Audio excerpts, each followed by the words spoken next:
দিনাজপুরের বোচাগঞ্জ উপজেলায় প্রশাসনের লোক পরিচয় দিয়ে চাঁদা দাবির অভিযোগে জাতীয় নাগরিক পার্টি এনসিপি-এর উপজেলা প্রধান সমন্বয়কারী এম.এ. তাফসির হাসান সহ দুজনকে আটক করে পুলিশে সোপর্দ করেছে স্থানীয় জনতা। শনিবার ৩ জানুয়ারি রাত ৯:৩০টার দিকে বোচাগঞ্জ উপজেলার বাড়িয়া গ্রামে এই ঘটনা ঘটে।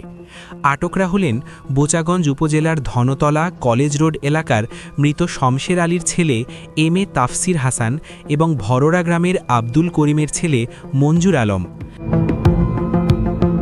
তাফসির হাসান বর্তমানে এনসিপি-এর বোচাগঞ্জ উপজেলা প্রধান সমন্বয়কারীর দায়িত্ব পালন করছেন।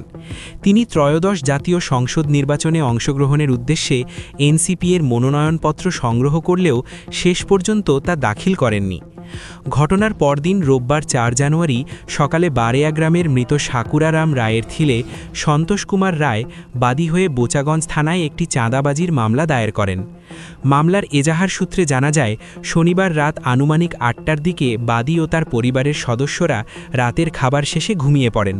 রাত ৯:৩০টার দিকে আসামিরা লোহার পাইপ ও স্টিলের তৈরি লাঠি হাতে নিয়ে বাদীর বাড়ির সামনে এসে ডাকাডাকি করেন এবং নিজেদের প্রশাসনের লোক পরিচয় দেন।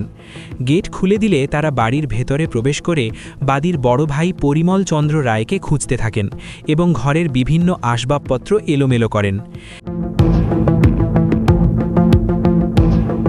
এক পর্যায়ে তারা পরিমল চন্দ্র রায়ের স্ত্রীকে ভয়ভীতি ও প্রাণনাশের হুমকি দিয়ে বলেন, তোর স্বামীকে বের করে দে, না দিলে ট্রাঙ্কের চাবি দে, নচেত সবাইকে মেরে ফেলব। পরে পরিবারের সদস্যদের বিভিন্নভাবে ভয় দেখিয়ে ২ লাখ টাকা চাঁদা দাবি করা হয়। পরিবারের সদস্যদের চিৎকারে আশপাশের লোকজন ঘটনাস্থলে ছুটে আসেন। এই সময় স্থানীয়রা দুজনকে আটক করতে সক্ষম হলেও তাদের সঙ্গে থাকা অন্যান্য সহযোগীরা পালিয়ে যায়।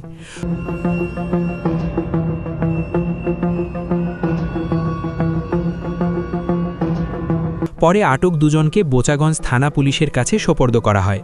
বোচাগঞ্জ থানার ভারপ্রাপ্ত কর্মকর্তা ওসি মোহাম্মদ মিজানুর রহমান জানান, স্থানীয়দের মাধ্যমে আটক দুজনকে রাতেই থানায় আনা হয়। এই ঘটনায় একটি চাঁদাবাজির মামলা দায়ের করা হয়েছে। পরবর্তী আইনগত প্রক্রিয়া শেষে তাদের আদালতে সোপর্দ করা হয়েছে। ঘটনাটি এলাকায় ব্যাপক চাঞ্চল্যের সৃষ্টি করেছে।